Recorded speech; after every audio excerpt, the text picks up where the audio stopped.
wanted to take just a few minutes to go over the rhetorical analysis essay project. So let's start with the essay assignment instructions. It says advertisements are designed to persuade and convince a select audience to purchase a product or take an action.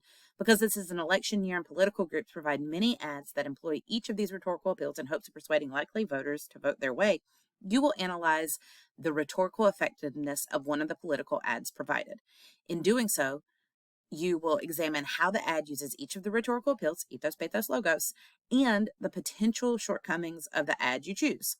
For some folks, this assignment can be tricky because it requires you to set aside your political leanings and analyze based on what is presented. I know that can be a hefty ask, but for the integrity of this assignment, please do your very best to approach the ad as objectively as you can. So, where do we begin?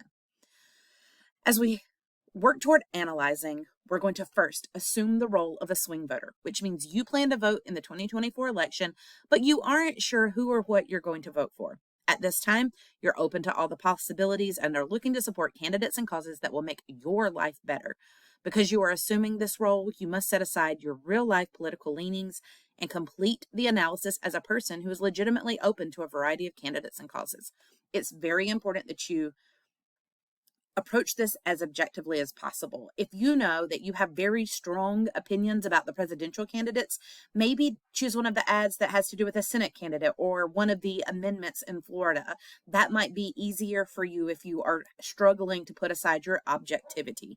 That said, if you can be open about one of the presidential candidates, I encourage you, again, to approach this as objectively as possible because you are assuming the role of a swing voter, which means even if you are a dual enrollment student who's in high school who's not eligible to vote, you are assuming the role of a person who can vote, who is eligible to vote, and is looking for a candidate who's really going to make their life better, okay?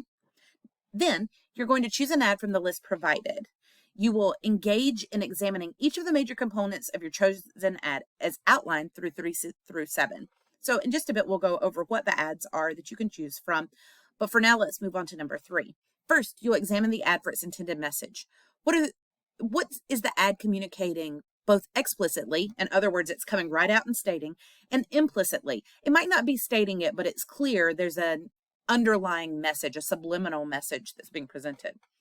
Then, examine the ad for its use of ethos. How does the advertiser build credibility and encourage the audience to trust them? What does the advertiser choose to build credibility this way? Is it effective? Choose 2 clear examples from the ad. So look through the ad and say, oh, at minute marker, or second marker 31 through 35, it says this, and that's supposed to make me trust the candidate, or it shows that, and that's supposed to make me trust the candidate.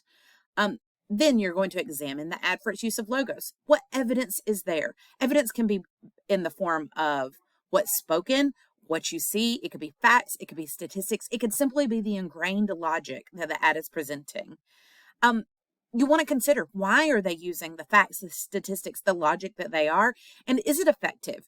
Again, look for 2 clear examples from the ad that illustrates this appeal to logos. After that, consider pathos. What emotions does it hope to elicit from the audience? How does the ad go about eliciting these emotions? Is it effective? Again, 2 examples. Lots of times ads, particularly political ads, play to our emotions, right? So is it that the emotions are working to compound the logic that because of X, Y, and Z, you should be afraid of voting for so-and-so, or because of X, Y, and Z, you should be inspired to vote for so-and-so? Does the ad leave you feeling scared or depressed or upset or excited? What are the emotions that you are experiencing, and why do you think you're being made to feel that way? Finally, we want to examine the ad shortcomings. Does the ad rely mostly on one of the appeals? Is it really primarily just pathos and a little bit of ethos and a little bit of logos? Or is there more to it than that? That can help us understand a shortcoming. That doesn't mean that the ad's bad or wrong or ineffective. It just helps us understand it better. We can consider, are there logical fallacies? I provided a link to some information on logical fallacies like ad hominem, bandwagon, begging the question, all of those sorts of things. So I encourage you to take a clear look at that. It asks, does the ad alienate any type of audiences? So if the ad is primarily targeting men, is it totally alienating women? If it's meant for Latino women, you know, is it then, if it's meant for the Latino population, is it then maybe alienating the Asian population? And then consider, how could it be more inclusive? What could they do better to broaden the net, to encourage more folks to join their cause or to vote for their candidate, to get their message even, wider? Does the ad present any information that is factually inaccurate? You will be expected to consider the facts as they are presented. It could be that the candidate is presented as saying X, Y, or Z, but then in context, it's misleading. It could be that they say an actual number or statistic or whatever the case may be, and it's factually inaccurate. You should be looking into the details of what's being presented and finding out, is it true or not? I want you to choose 2 examples from the ad that illustrate the ad shortcomings, where maybe the people who made the ad could have done a better job with it. Your essay must show how the ad uses all 3 ethos, pathos, and logos to convince its targeted audience, just like it must show that you've thought about the shortcomings of the ad. That's going to be integral to doing well in this essay. Now, when you organize your essay, you really want to consider the parts of your paper. So for this essay, you're required 6 paragraphs, which means you're going to have an introductory paragraph that presents your ideas broadly and narrows to a concise, clear thesis. Then you will have 4 body paragraphs. The first is going to help the reader your reader understand how the ad appeals to the audience through ethos. The second, logos. The third, pathos. Or you could switch it up if you wanted to talk about pathos, then logos, then ethos. That's fine. I don't care what order those are in. And then your final body paragraph is going to discuss how the ad shortcomings, what they are, and how they could more effectively convince an audience of likely swing voters. So what are the problems with logic, the audience, information, relying too heavily on the appeals, and what could be done to make it better? Then you'll conclude by briefly summarizing your ideas, and then you have to broaden out to answer the question, so what? In other words, what's the importance? What call of action might there be? Is it simply that your reader, everyone should take on the task of learning about the candidates and causes so that they're an informed voter? Could it be that you are encouraging people to just go out and vote? It's important, though, that we understand we are writing about the effectiveness of the ad. We are not writing an argument for in favor or against the candidate or the cause. That is not the purpose of the paper. You have a few tips for your success. First, as you present your ideas, take an objective position.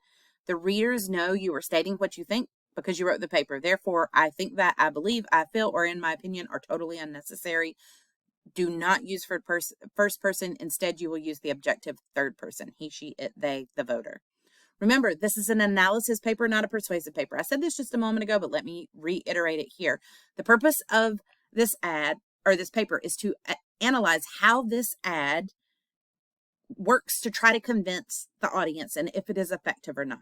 It is not a persuasive paper for you to explain why someone should vote for this person or this amendment or that amendment. That is not what you're being asked to do. If you write a paper that is trying to persuade to vote for a specific candidate or for or against a specific cause, your paper will not be doing what the assignment is asking you to do, and you will not receive credit. Make sure you are doing the assignment you've been asked to do. You'll want to avoid using you in your paper unless you actually are directly addressing a specific reader, which is not the case for this assignment. So you need to decide who it is that the you would represent in your paper. So it could be students, teenagers, adults. For this essay, because you are looking at a political ad, you're going to probably phrase your audience as voters or likely voters or swing voters or persuadable voters. Your thesis statement should be an analytical thesis, not a descriptive thesis or an argumentative thesis. In other words, it should say what the ad is doing, not what the ad is doing, but rather how the ad is doing it, and whether or not it's effective in doing it. And then support for sources. mostly, for most folks, you will only use one source for your paper, which is simply the ad itself. However, if you do find that you have a fact that was presented in the ad that was actually inaccurate, then you would need to cite a source that is showing that the information provided in the ad was inaccurate, but it must be a reliable source. So if you are looking at one of the major presidential candidates, you wouldn't want to go to one of the far left or far right, a kind of really biased sources to get your facts, because they're very much heavily skewed to the demographic who is paying attention to the far right or the far left, whatever the case may be. You want to have a balanced news source. In the world of journalism, that means kind of respecting like the AP, the fact checkers, NPR, the BBC can be pretty reliable. You probably want to steer clear again of those things that are kind of way out on left field, or publishing bodies that don't have any business talking about what the thing is. So if you if there's information about health and you go to a website that's, Johnny the blogger, and he's talking about health, his fact may or may not be right, but he probably doesn't have the credibility to talk on the project or about the topic. So you would want to find a more medically related source, that sort of thing. Regardless, you will need a works cited page along with in-text citations for your ad. And then if you were to use an outside source for fact checking, you would need to cite that both in text and on the works cited. The only reason you would have a source other than the ad itself is if you are using it to fact check a very specific fact in the ad. Otherwise, everything else should come from either your ad or your brain. The end. All right, I've provided you 14 choices, and I didn't directly embed them, but there are links here. You can click on them and open up in a different browser, or you can just click the play button and it will play the ad for you. The first three were put out by Kamala Harris's campaign. The next three were Donald Trump's campaign. After that, you get two from Florida Senator Rick Scott and his campaign. The next two are from his challenger, from Debbie McCarcel Powell is her name. Then Amendment 3 on the pro side, Amendment 3 on the no side, Amendment 4 on the pro side, and Amendment 4 on the no side. So I believe that gives you about 14 options, if I'm not mistaken. I believe that's what I counted up earlier. So you have lots of things to choose from for which you can decide which ad fits you best, which one you're most interested in. Now, for some requirements of the paper. The paper has a minimum of 1,000 words. If you are under word count, your essay probably is not going to do particularly well. That does not include your works cited page or any of your MLA headings and things of that nature. You do have a 1,500 word maximum, which means that once you get to 1,500 words, you should be finished. Don't go over. Try to keep from being under. You will have at least 6 paragraphs. I've outlined in that organizational pattern what those should look like.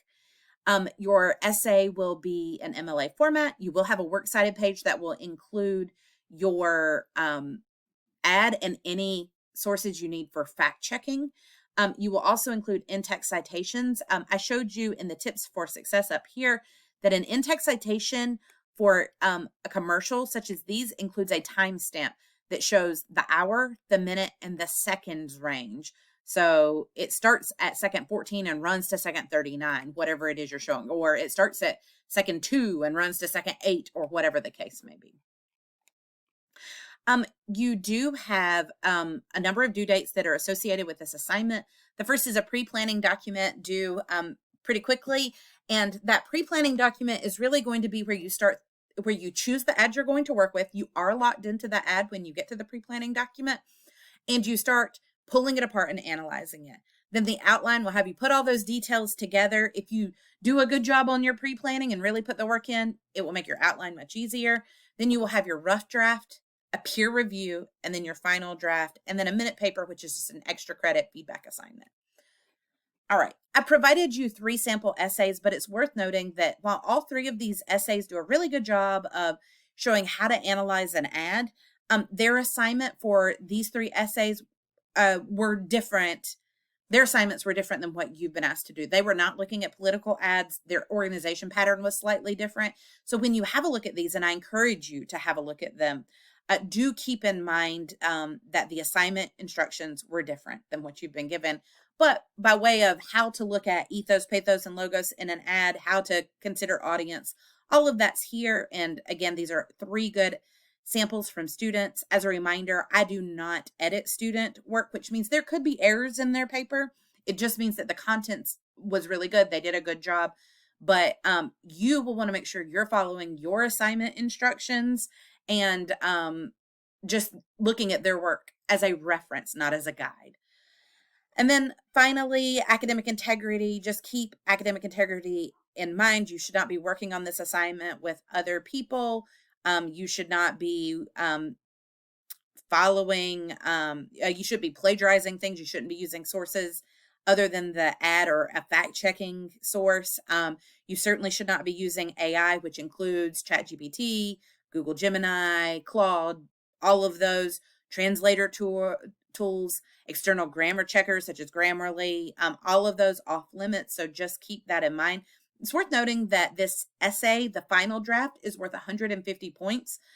The additional 4 assignments that lead up to it are worth another 40 points. So all told, this project's worth 190 points of your grade, which is 19% of your grade. So it's really important that if you have questions, if you need help, if you're not understanding, that you let me know, and that you're staying on task and not falling behind, because if you fall behind, it'll be kind of hard to get caught up. And I don't want you to accidentally, cause problems with your grade, particularly because as soon as we finish this essay, the week after we finish in week 8, we immediately go into the research essay. So I want you to feel like you're in a good spot, in a good place here. So if I can be of help to you, please let me know.